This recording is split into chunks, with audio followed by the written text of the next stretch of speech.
de 10 a 20. A armadura de Deus. Quanto ao mais, sede fortalecidos no Senhor e na força do seu poder. Revesti-vos de toda a armadura de Deus para poderes ficar firmes contra as ciladas do diabo. Porque a nossa luta não é contra o sangue e a carne, sim contra os principados e potestades, contra os dominadores desse mundo tenebroso, contra as forças espirituais do mal nas regiões celestes. Portanto, tomai toda a armadura de Deus, para que possais resistir no dia mau, e depois de teres vencido tudo, permanecer inabaláveis. Estai, pois, firmes, cingindo-vos com a verdade e vestindo-vos da couraça da justiça. Calçai os pés com a preparação do evangelho da paz, embraçando sempre o escudo da fé, com o qual podereis apagar todos os dardos inflamados do maligno. Tomai também o capacete da salvação e a espada do Espírito, que é a palavra de Deus. Com toda oração e súplica, orando em todo o tempo no Espírito, e para isso vigiando com toda perseverança e súplica por todos os santos. E também por mim, para que me seja dada no abrir da minha boca a palavra, para com intrepidez fazer conhecido o mistério do Evangelho, pelo qual sou embaixador em cadeias, para que em Cristo eu seja ousado para falar como me cumpre fazê-lo. Algumas pessoas vão dizer que essa armadura são as qualidades éticas que você tem que abraçar e que impede que o diabo vença você. Por exemplo, no verso 14, Paulo diz: estai, pois, firmes, cingindo-vos com a verdade. Ou seja, se você sempre falar a verdade, o diabo não vai ter de que lhe acusar. O diabo não vai mexer com você, porque ele é o pai da mentira. Se você é uma pessoa que sempre diz a verdade, então você não vai dar brecha para o diabo. Ou então, como está no verso 14, vestindo-vos da couraça da justiça. A justiça aqui é tratar a todos com equidade, dar a cada um o que é direito, ser justo com as pessoas. Então, se você for uma pessoa justa, então você estará protegido contra Satanás.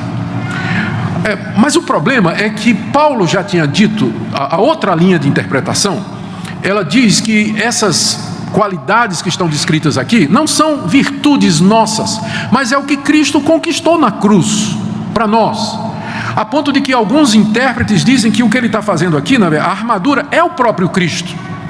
Então, quando Paulo manda que a gente tome a armadura de Deus, ele está dizendo: se revista de Cristo, porque somente assim você vai poder resistir a Satanás. No verso 10, se você voltar para o início da sessão, nós encontramos o que seria a chave para a melhor interpretação, que eu entendo é a segunda.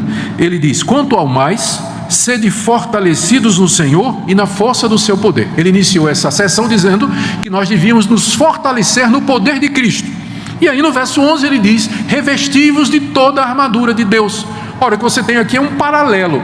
Revestir-se de toda a armadura de Deus é você se fortalecer no Senhor e na força do seu poder. Logo, a armadura de Deus é Cristo e tudo aquilo que Ele conquistou para nós, o poder que vem dEle.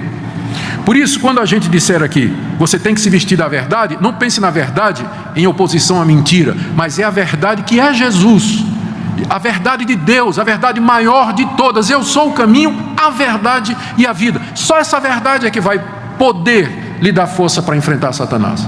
Então, nós vamos analisar as peças da armadura dessa perspectiva, de que a armadura é o próprio Senhor Jesus e as bênçãos e virtudes e graças que Ele conquistou na cruz para nós. É o próprio Evangelho, se você quiser uma outra definição.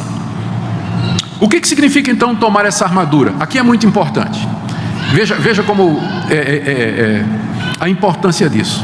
Se você achar que verdade, justiça, estas coisas que estão descritas aqui como peças da armadura é alguma coisa, são qualidades éticas, então significa que você tem que desenvolvê-las todo dia. Mas se você pensar nelas como sendo o que Cristo já lhe deu na cruz do Calvário, então o que nós temos aqui diante de nós é o seguinte quadro: nós já temos essa armadura. Nós se é Cristo e o que Ele conquistou na cruz, isso aqui já é nosso, desde a conversão. O que você tem que fazer é tomar posse, é você se apropriar disso. Todo mundo sabe o que é tomar posse, né? Especialmente quem veio de algumas igrejas, ouve isso direto, né?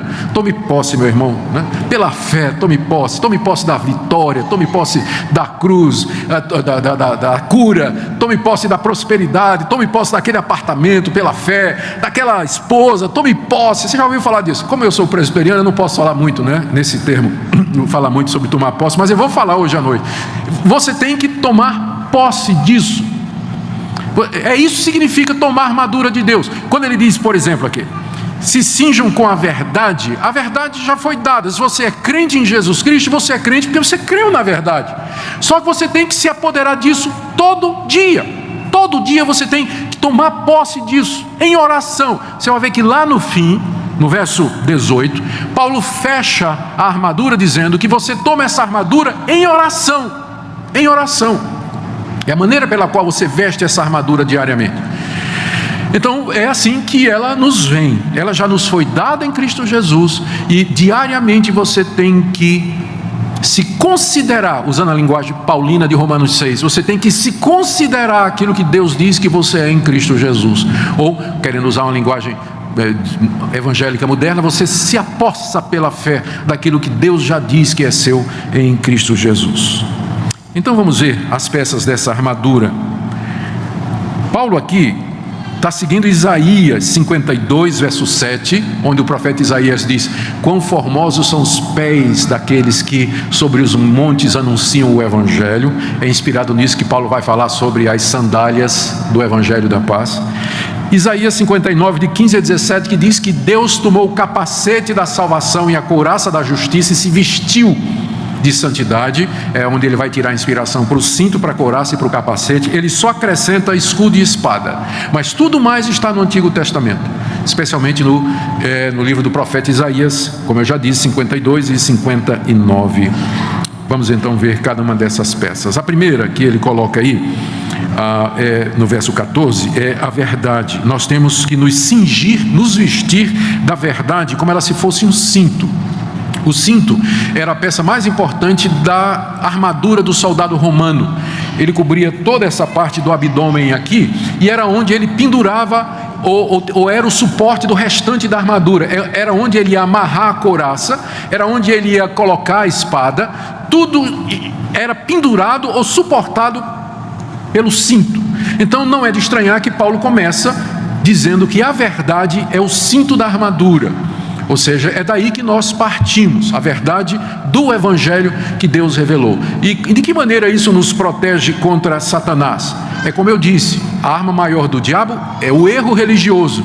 Uma vez que você conhece a verdade, que você se apoderou da verdade do Evangelho em Cristo Jesus, então você está em condições de se defender das mentiras, das heresias, do erro religioso que é apresentado por Satanás de forma muito bonita, através de homens preparados para isso, porque você conhece a verdade. Ela é a porta de entrada. Conhecereis a verdade e a verdade vos libertará. Então a verdade é como cinto, é logo a primeira coisa. Como é que eu me aproprio da verdade então? Como é que eu obedeço essa ordem? Cingivos da verdade. Significa todo dia você encher a sua cabeça com essa verdade. Você meditar na verdade que é Cristo. Você meditar nas grandes promessas do Evangelho. Você crer nestas coisas, deleitar-se nas verdades espirituais. Você está se cingindo com a verdade. Ela se torna o cinto que protege o seu abdômen e de onde virão penduradas as outras coisas que se seguem. Segunda parte, ele fala aqui, é a couraça. Verso 14, vestindo-vos da couraça da justiça. A justiça aqui não é um atributo ético, mas é a justiça de Deus pela fé em Cristo Jesus. É a justiça com a qual Deus justifica pecadores como eu e como você. É a justificação. Ela funciona como uma couraça. A couraça cobria o peito do soldado, era firmada no cinto dele, né, no qual ele estava cingido, e era proteção para órgãos vitais. Era proteção geralmente de metal, era proteção para órgãos vitais de golpes que poderiam ser fatais. Paulo aqui compara a justiça de Deus em Cristo Jesus, ou a justificação, a uma couraça. E a figura, essa comparação é muito perfeita. Porque uma vez que você já foi justificado em Cristo Jesus, diariamente você tem que se lembrar disso. Eu vou dar um exemplo do próprio Paulo. Talvez o melhor comentário disso aqui é Romanos capítulo 8. Você vê como isso funciona na prática. Romanos capítulo 8, a partir do verso 31. Paulo diz: que diremos à vista destas coisas? Se Deus é por nós, quem será contra nós? Aquele que não poupou seu próprio filho, antes por todos nós o entregou, porventura não nos dará graciosamente com ele todas as coisas? Agora veja o verso 33. Quem intentará acusação contra os eleitos de Deus? É Deus quem os justifica. É maravilhoso você lembrar disso naquele dia em que de repente um monte de acusação chega na sua cabeça. Você não presta, você fez de novo, né? Como é que? Não tem jeito, você não presta para nada, você é um desastre, você é um crente vagabundo, né? Você fica fazendo esse tipo de coisa, você acha que Deus vai aceitar você? Já passou por esses dias? Que sua cabeça não fica assim, aí você fica, as trevas entram no seu coração, dúvida entra. Sabe qual a resposta para isso aqui? A doutrina da justificação pela fé. Você vai dizer, é verdade, eu não presto nada, eu não valho nada, isso é verdade. Eu não valho a comida que eu como, nem o ar que eu respiro, isso é verdade. Eu sou um pecador miserável e fracassado, um crente sem vergonha, isso é verdade. Mas Deus me aceita não com base nos meus méritos, mas pela justiça de Cristo. Portanto, quem me condenará? Porque a minha justiça não é minha, mas é do Filho de Deus que na cruz do Calvário se entregou por mim, que cumpriu a lei de Deus de maneira perfeita, que ofereceu um sacrifício perfeito pelos meus pecados. É assim que você toma a justiça como uma couraça para se defender dos ataques do diabo, do acusador, da sua própria consciência. É você lembrar disso. Quanto a gente sofre com culpa. Eu não estou dizendo que é uma coisa ruim, mas eu estou falando da culpa ruim, da culpa errada. A culpa verdadeira é boa, porque ela vai levar você ao arrependimento. Se você pecou, é bom que você se sinta culpado. Espero que sim. Se você não se sentir culpado, alguma coisa está errada. Se você pecou, né? O ser crente é isso, é você não conseguir pecar sem sentir culpa. Faça esse teste. Se você consegue pecar e não tem culpa, provavelmente não é crente. Agora, se você não consegue desfrutar o fruto do seu pecado, porque sua consciência fica pesando, é um sinal de que você é crente, tá? Porque você está sentindo culpa. Mas acontece que há uma culpa que vai além do que é justo, que já vira acusação, e que não vem do Espírito Santo. O Espírito Santo nos convence do pecado, do juízo da justiça, sem dúvida. Mas Satanás, ele quer nos levar a sentir derrotados e destruídos e sem perdão, para nos desanimar. A resposta é você sempre lembrar que você é justificado com base nos méritos de Cristo. E isso funciona como uma couraça que lhe protege contra os ataques do diabo, se você lembra disso. E isso significa diariamente, em oração, você dar graças a Deus pela obra redentora de Cristo Jesus. Diariamente você lembrar disso. Você dizer, Deus, eu sei que não sou nada. Que privilégio meu, que glória, que graça que o Senhor me dá de poder ser chamado seu filho. O Senhor perdoou os meus pecados e me justificou. É assim que você toma essa couraça.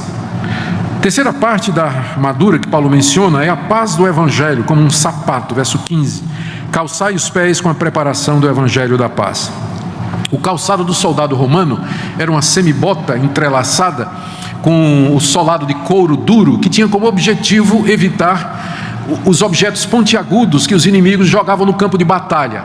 Às vezes o soldado corria descalço, e aí os inimigos jogavam objetos pontiagudos, paus no campo, não é? E aquilo feria o soldado e ele não podia continuar.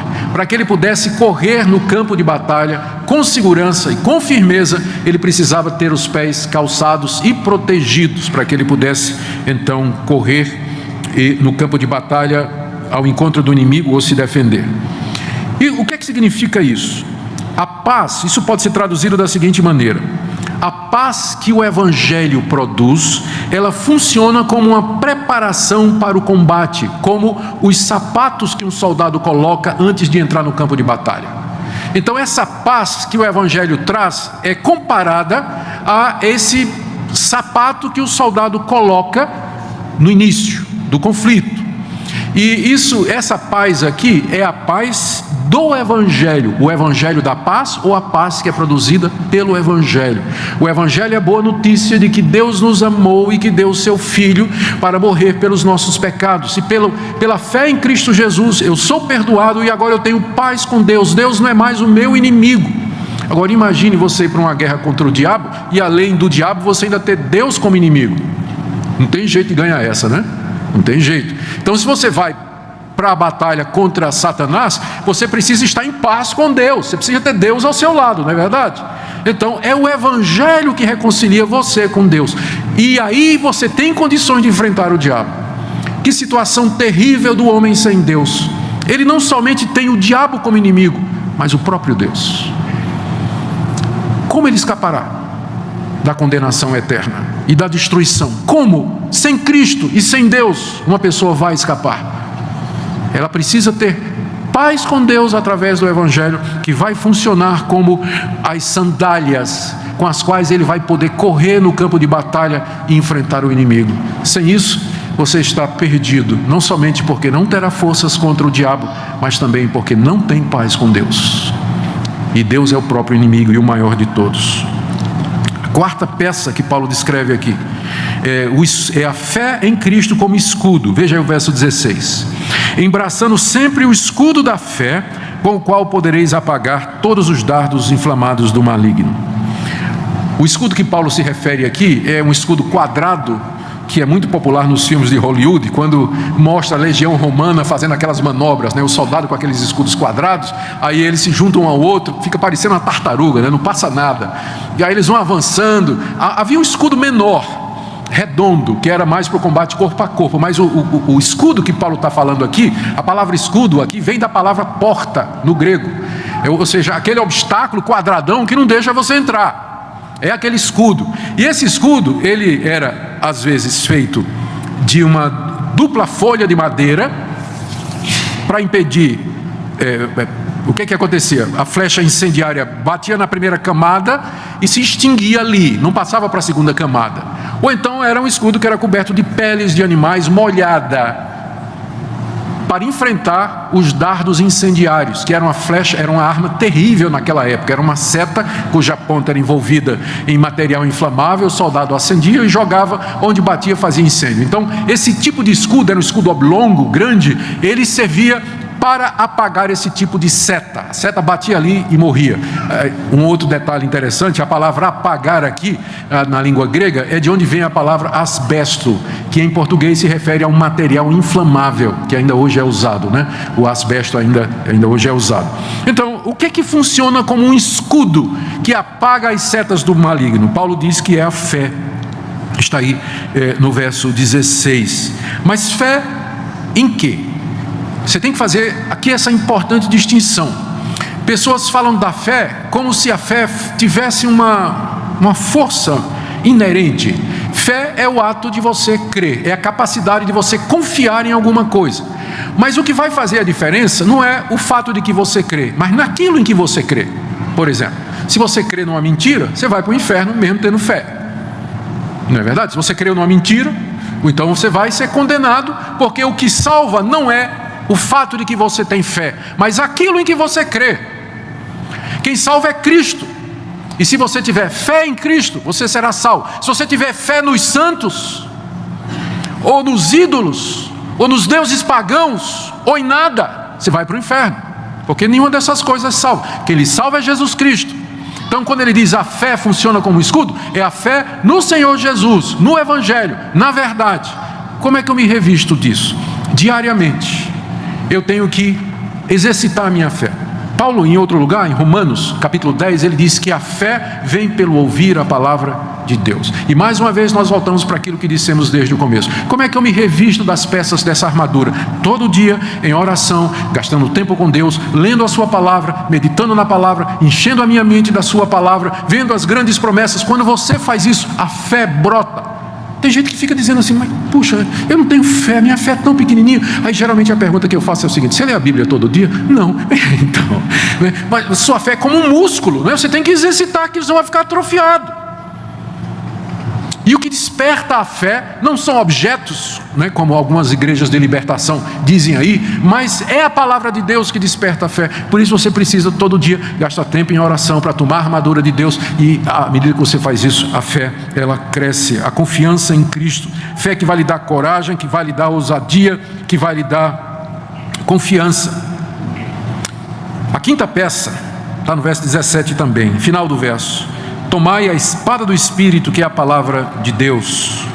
A espada do Espírito, que é a palavra de Deus. Não, desculpa, eu pulei um, é capacete. Ainda tem um capacete, antes da espada tem um capacete. Isso. Tomai também o capacete da salvação. O capacete, geralmente feito de couro e peças de metal, protegia a cabeça, parte importante. Se o soldado fosse ferido na cabeça, já era. Então o capacete representa a salvação que nos é dada em Cristo Jesus. Como é que eu me aproprio disso diariamente? Talvez estamos falando aqui de certeza da salvação. Certeza da salvação. Todo dia, certeza da salvação. A salvação já me foi dada em Cristo Jesus, mas você tem certeza dela? Porque crentes incertos e inseguros, eles são como soldados vacilantes, eles não sabem o que é que vão fazer. Eles não têm coragem para prosseguir. Mas um crente que está seguro da sua salvação, ele é um soldado que está pronto para a batalha. Ele é ousado, ele não teme nada, porque ele tem certeza. Falta certeza em muita gente.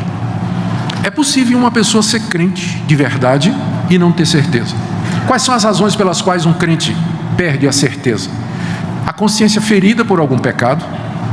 Ela quer acreditar que é salva, mas aquele pecado na consciência fica me drenando, sangrando a certeza. Ela diz: como é que eu posso ser salvo se eu estou com esse pecado na consciência? Então isso pode acontecer. Segundo, por doutrina errada. Se por exemplo você acredita que a salvação se perde, que Deus lhe salvou em Cristo Jesus, Jesus morreu por você, derramou seu sangue por você, Cristo pagou uma cruz a sua culpa, o Espírito Santo regenerou você, você nasceu de novo, o Espírito Santo habita em você, você foi selado com o Espírito Santo, você recebeu a garantia do Espírito Santo e tudo mais, e perde a salvação. Então você não pode ter certeza, Você está salvo hoje e não está salvo amanhã. Então você nunca pode ter certeza da salvação se você acha que a salvação é uma coisa que se perde. A única base para você ter certeza da salvação é que Deus é imutável e o que o propósito dele haverá de se cumprir, e que se ele lhe disse, e se ele lhe deu salvação em Cristo Jesus, ele não vai voltar atrás, ele vai lhe levantar, vai lhe trazer o arrependimento, você vai mudar de vida e você vai prosseguir até o fim, até o dia V, quando o Senhor Jesus voltar. Mas um crente que está seguro, outra coisa que o crente pode abalar na salvação é exatamente Satanás. Satanás ataca o crente nisso. E às vezes vem a opressão, vem trevas, vem confusão na cabeça, a incredulidade cresce no coração do crente e ele fica sem saber direito, Ele duvida até mesmo da Bíblia, da existência de Deus e das coisas em que ele acredita. Ele fica questionando isso aí. Então, crentes que não têm certeza da salvação, eles se tornam instáveis, eles se tornam como que um soldado vacilante no meio de uma batalha, que pode trazer dificuldades para os outros que precisam avançar e precisam do apoio dele, precisam do suporte dele, da ajuda dele, mas ele está lutando com ele mesmo e portanto ele não tem essa condição de se engajar. Mas aqui então a certeza da salvação, ela funciona como um capacete que protege a nossa cabeça. Não é interessante, não é? A cabeça, a mente, é ali que a batalha é travada, e é ali que o diabo vai atacar, exatamente para tirar você da sua posição de segurança e tranquilidade.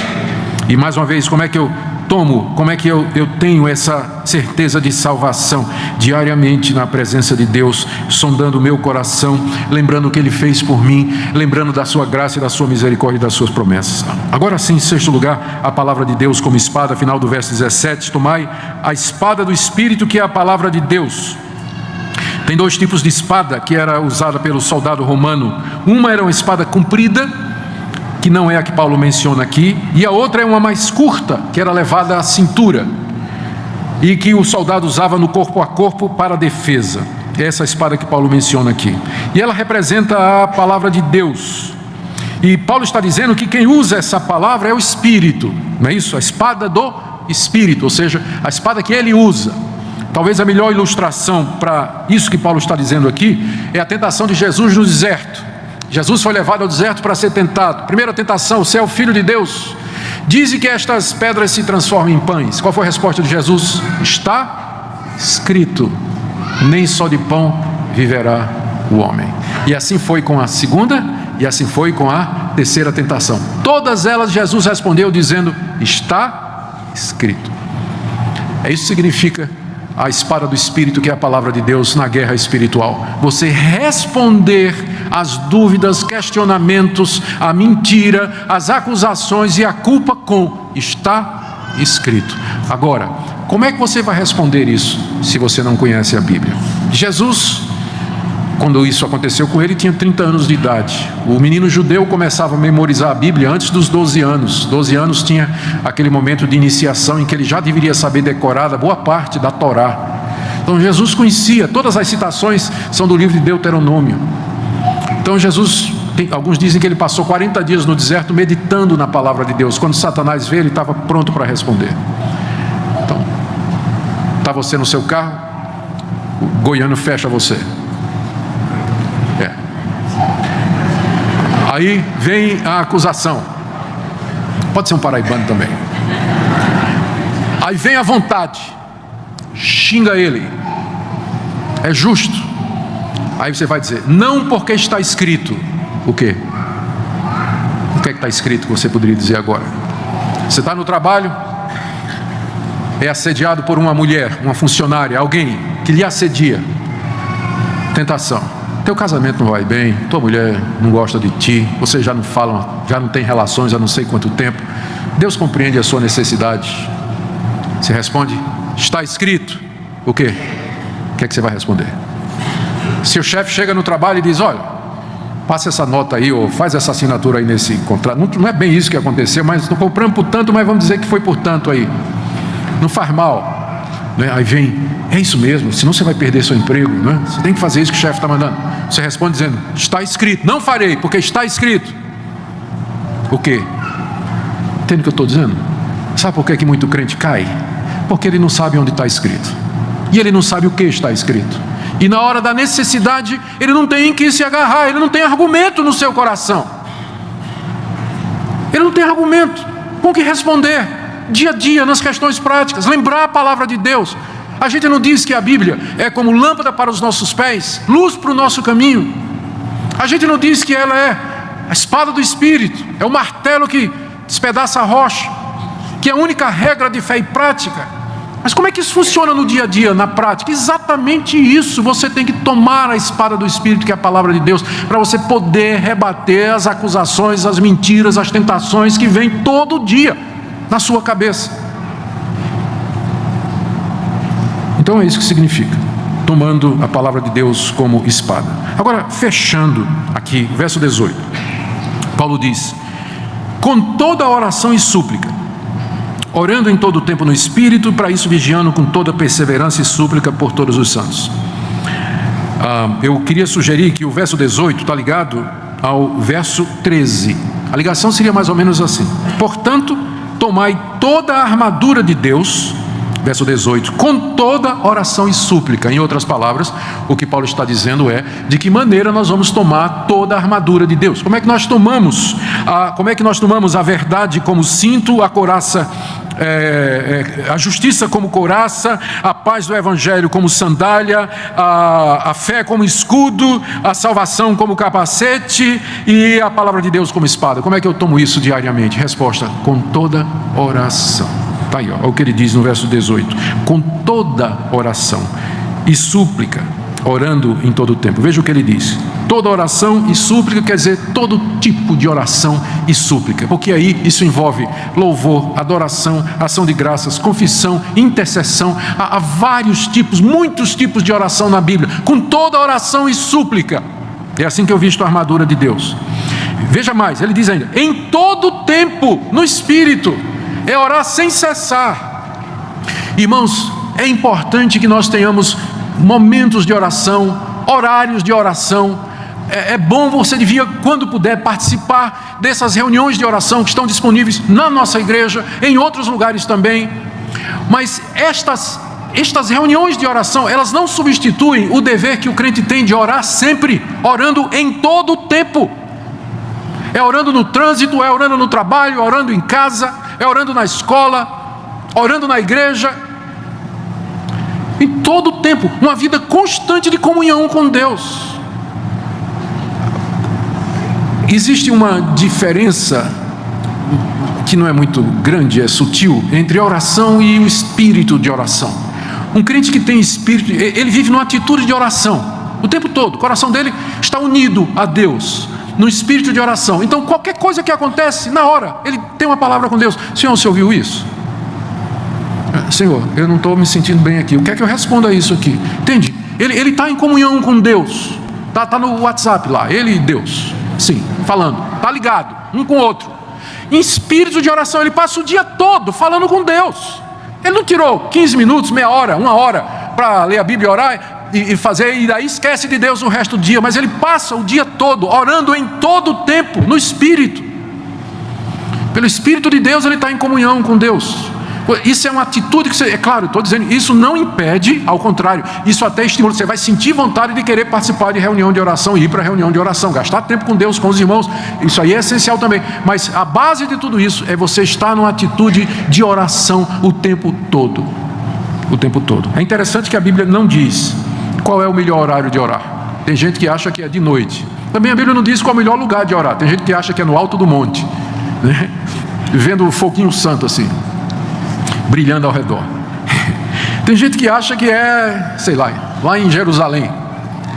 A Bíblia não diz onde é que é melhor orar e que o horário é melhor. A Bíblia diz que a gente tem que orar sem cessar, o dia todo, certo? E aí quando os irmãos resolvem se juntar, ou as irmãs, para orar num determinado dia, num determinado horário, vá, participe. Quanto mais oração, melhor, porque ele diz toda oração